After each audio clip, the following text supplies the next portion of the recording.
presented by T3 हमारा song है मोगिया विश्वास डीजे कंचन राज मुजफ्फरपुर। संगम रिकॉर्डिंग स्टूडियो चकरमनिया। हमारा सॉन्ग है मोगिया विश्वास घात करै छी। हमारा सॉन्ग है मोगिया विश्वास घात करै छी। कौन माई चौदाना से बात करै छी। कौन बहिन छिलाना से बात करै छी। 1 घंटा नहीं भैर भैर रात करै छी। 1 घंटा नहीं भैर भैर रात करै छी।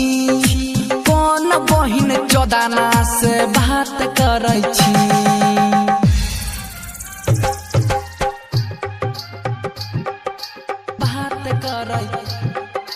बात करै डीजे कंचन राज मुजफ्फरपुर।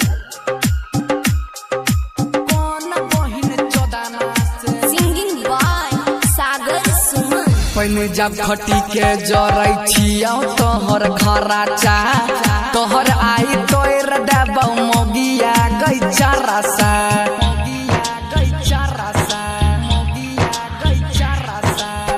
पहिने जब खटी के जरै छियौ तोहर खराचा।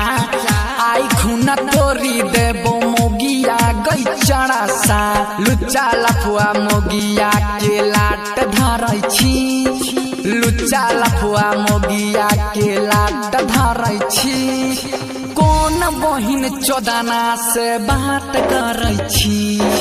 कौन माई चौदाना से बात करै छी।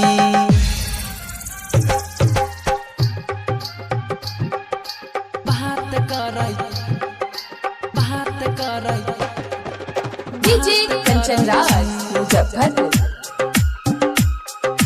कौन बहिन चौदाना से रिकॉर्डिंग बाय दुर्गेश जी। अपना गे घर में नहीं मोगिया तोरा रखाबौ। भथा कहा दबिया से मूरी तोहर कटाबौ।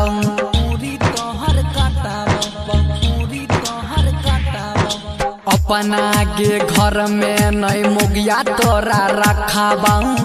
भता कहा दबिया से मूरी तोहर कटाबौ। राइटर पशुपति के काट रखै छे। सागर सुमन के तोई काट रखै छे। कौन बहिन छिलाना से बात करै छे।